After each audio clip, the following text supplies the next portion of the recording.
Shalom Bapak Ibu Saudara-saudaraku yang terkasih dalam Tuhan Yesus Kristus.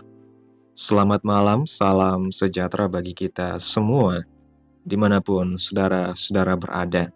Selamat berjumpa kembali di Renungan Kristen pada malam hari ini.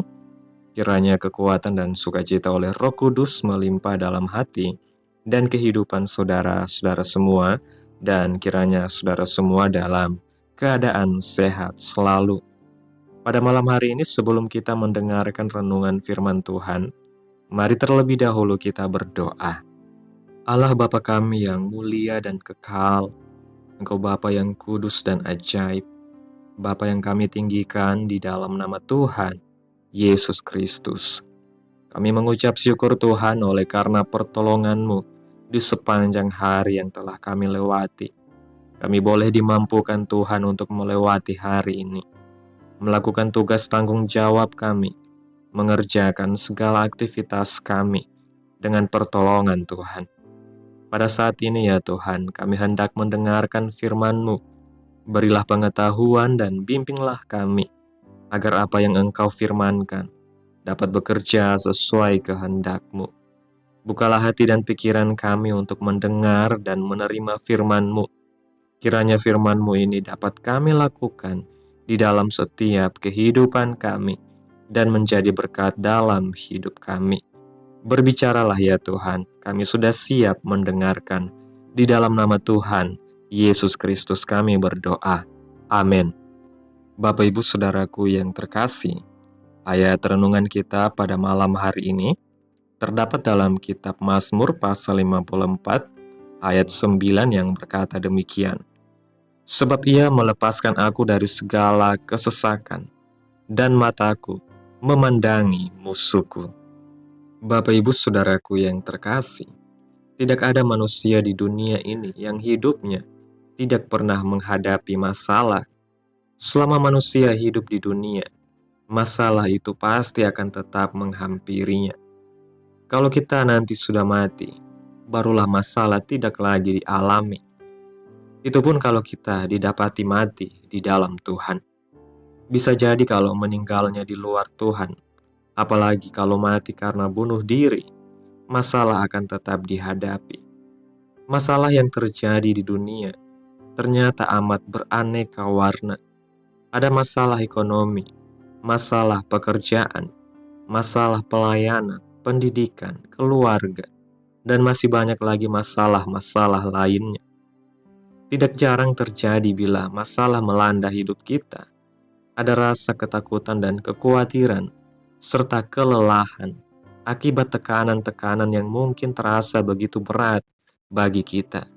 Banyak juga yang akhirnya menjadi panik, tidak tahu apa yang harus dilakukan. Saat masalah datang melanda hidup kita, biasanya ada dua pribadi yang datang, yaitu Tuhan dan setan. Bila Tuhan datang, Dia akan memberikan kekuatan sehingga kita dapat menghadapi setiap persoalan. Sedangkan setan akan berbuat sebaliknya, menyarankan kita untuk mengambil jalan pintas yang salah dengan iming-iming masalah itu cepat tuntas. Pertanyaan penting yang harus diajukan ialah, apa saja rahasia supaya kita bisa menang atas masalah hidup yang kita hadapi dan alami? Ada 3 rahasia yang bisa saya bagikan supaya kita bisa menang atas masalah hidup yang kita hadapi dan alami, yaitu yang pertama, menguasai lidah kita. Dalam kitab Mazmur pasal 54 ayat 4 mengatakan, Ya Allah, dengarkanlah doaku, berilah telinga kepada ucapan mulutku. Masalah yang kita hadapi seringkali membuat kita lepas kendali dan mengeluarkan perkataan-perkataan yang sia-sia. Kita tidak menceritakan masalah kita kepada Tuhan, tetapi justru kepada orang lain. Apa yang terjadi? Kita tidak ditolong, malah dipermalukan. Ceritakanlah kepada Tuhan apa yang kita rasakan dalam doa dan ucapan syukur. Jagalah ucapan bibir kita untuk tidak menggerutu, mempersalahkan orang lain, diri sendiri, keadaan, apalagi mempersalahkan Tuhan. Perkatakanlah hal-hal yang positif, karena ada kuasa dalam perkataan kita. Kalau kita memperkatakan hal yang baik, maka hal yang baik itulah yang akan terjadi. Sebaliknya, kalau kita memperkatakan hal-hal yang negatif, maka itulah yang akan menimpa kita. Dalam kitab Amsal pasal 18 ayat 21 mengatakan, hidup dan mati dikuasai lidah. Siapa suka menggemakannya akan memakan buahnya. Yang kedua, menguasai diri kita. Pemazmur mengatakan, sebab orang yang angkuh bangkit menyerang aku, orang-orang yang sombong ingin mencabut nyawaku. Mereka tidak memperdulikan Allah. Bila masalah terjadi dalam kehidupan kita, jangan pernah menganggap itu dari Tuhan. Bisa jadi masalah itu kita alami sebagai akibat dari kesalahan yang kita lakukan. Kita kurang hati-hati dalam melangkah, atau kurang berhikmat dalam mengambil keputusan. Mungkin juga karena dosa-dosa yang telah kita lakukan. Yang pasti yang harus senantiasa ada dalam pikiran kita adalah bahwa apapun yang terjadi dalam kehidupan kita sebagai orang-orang percaya, semuanya untuk mendatangkan kebaikan bagi kita. Dalam kitab Roma pasal 8 ayat 28 mengatakan, kita tahu sekarang bahwa Allah turut bekerja dalam segala sesuatu untuk mendatangkan kebaikan bagi mereka yang mengasihi Dia, yaitu bagi mereka yang terpanggil sesuai dengan rencana Allah. Masalah terjadi juga, Tuhan izinkan untuk mempersiapkan kita kepada tingkat kehidupan yang lebih tinggi. Yang ketiga, menjaga hati kita. Penulis kitab Amsal dalam pimpinan Roh Kudus mengenai menjaga hati, menuliskan demikian. Jagalah hatimu dengan segala kewaspadaan, karena dari situlah terpancar kehidupan. Mengapa perlu menjaga hati? Karena hatilah yang akan mempengaruhi apa yang kita perkatakan dan tindakan yang kita lakukan. Kalau hati kita baik, tetap bersukacita dan bersyukur, maka itulah yang akan mempengaruhi perkataan dan tindakan kita. Penuhi hati kita dengan rasa syukur, karena hanya itulah yang dapat kita lakukan. Penuhi hati kita dengan keyakinan dan iman bahwa dalam kondisi bagaimanapun, Tuhan tidak pernah meninggalkan kita. Percayalah juga bahwa Tuhan tidak pernah merencanakan hal yang jahat terjadi dalam kehidupan kita. Dalam kitab 1 Korintus pasal 10 ayat 13 mengatakan, pencobaan-pencobaan yang kamu alami ialah pencobaan-pencobaan biasa yang tidak melebihi kekuatan manusia.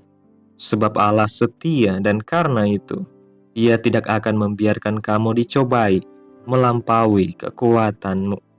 Pada waktu kamu dicobai, Ia akan memberikan kepadamu jalan keluar sehingga kamu dapat menanggungnya. Kiranya langkah-langkah ini dapat menjadi pedoman bagi kita dalam menghadapi masalah. Sekarang tidak perlu lagi ada kebimbangan, keraguan, tetapi hadapilah setiap masalah dengan hati dan pikiran yang positif. Dengan demikian, kemenangan pasti akan kita dapatkan. Bapak Ibu Saudaraku yang terkasih, melalui renungan hari ini kita diajarkan bahwa masalah adalah bagian tak terpisahkan dari kehidupan. Namun dengan iman dan pengharapan kepada Tuhan, kita dapat menghadapinya dengan kemenangan. Ada 3 rahasia utama untuk mengatasi masalah. Yang pertama, menguasai lidah.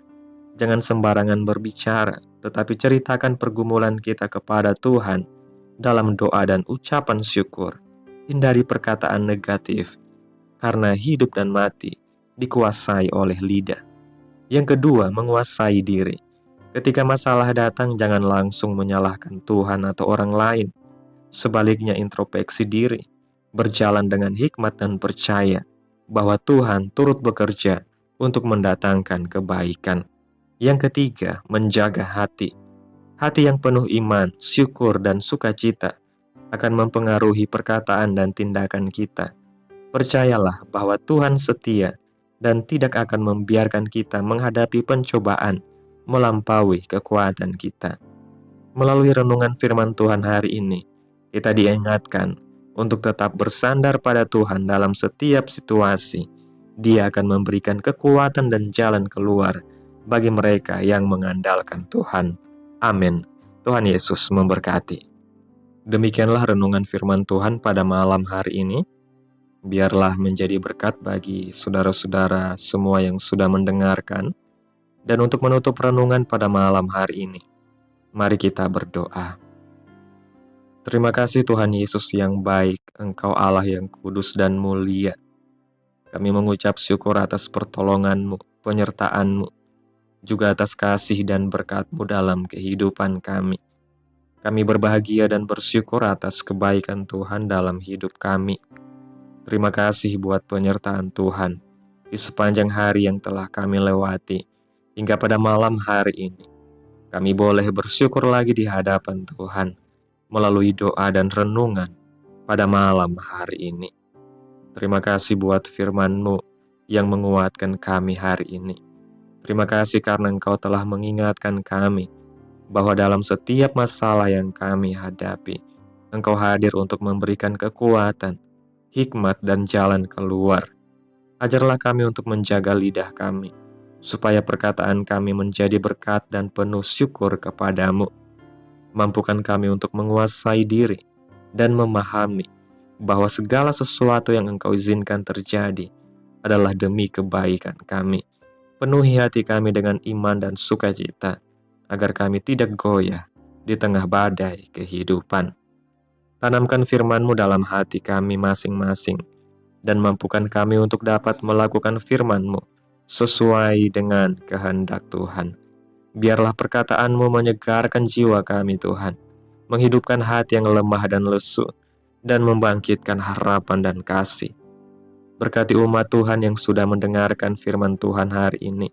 Berkati di setiap saat, tempat, dan kondisi hidup mereka, agar senantiasa selalu merindukan dan membutuhkan firman Tuhan sebagai pelita kebenaran yang memerdekakan dan penghiburan yang menguatkan. Ajarilah kami bahasa firman-Mu dan bimbinglah kami untuk selalu hidup sesuai kehendak-Mu, agar kami selalu dekat kepadamu. Kiranya Engkau terus memberkati kehidupan kami, memberkati keluarga kami, sanak saudara kami, daerah tempat tinggal kami, bangsa dan negara kami, pemerintah-pemerintah kami. Biarlah semuanya dalam perlindungan-Mu ya Tuhan, dan jadilah sesuai kehendak-Mu yang terbaik dalam kehidupan kami. Hamba berdoa ya Tuhan, buat umat-umat-Mu yang sudah mendengarkan renungan hari ini, yang saat ini sedang mengalami sakit penyakit, pergumulan masalah, kebutuhan ekonomi. Kiranya Tuhan jamah, sembuhkan sakit penyakit umat-umat-Mu, pulihkan keadaan mereka, berkati perekonomian mereka, serta berikan jalan keluar dalam setiap pergumulan masalah yang umat-umat-Mu sedang hadapi. Dan ajarlah kami ya Tuhan, untuk selalu berharap dan percaya sepenuhnya kepada Tuhan Yesus. Tutup bungkus kami oleh kuasa-Mu, hindarkan kami dari segala kecelakaan, mara bahaya, sakit penyakit, orang-orang jahat, kuasa-kuasa kegelapan, iblis, bencana-bencana alam, hal-hal yang tidak kami inginkan. Tuhan singkirkan, Tuhan jauhkan, Tuhan hancurkan, hanya di dalam nama Yesus. Pada malam hari ini Tuhan, kami akan beristirahat dalam tidur kami. Kiranya Engkau sertai dan lindungi kami di sepanjang malam ini, sehingga kami boleh bangun besok pagi dengan tubuh yang sehat, kuat, serta diberkati Tuhan. Terima kasih Tuhan Yesus, inilah yang menjadi doa kami. Mari sama-sama kita berdoa. Bapa kami. Bapa kami yang di sorga, dikuduskanlah nama-Mu, datanglah kerajaan-Mu, jadilah kehendak-Mu di bumi seperti di sorga. Berikanlah kami pada hari ini makanan kami yang secukupnya, dan ampunilah kami akan kesalahan kami, seperti kami juga mengampuni orang yang bersalah kepada kami. Dan janganlah membawa kami ke dalam pencobaan, tetapi lepaskanlah kami daripada yang jahat, karena Engkaulah yang mempunyai kerajaan, dan kuasa, dan kemuliaan, sampai selama-lamanya. Amin. Tuhan Yesus memberkati. Selamat beristirahat. Tuhan Yesus menyertai kita semua.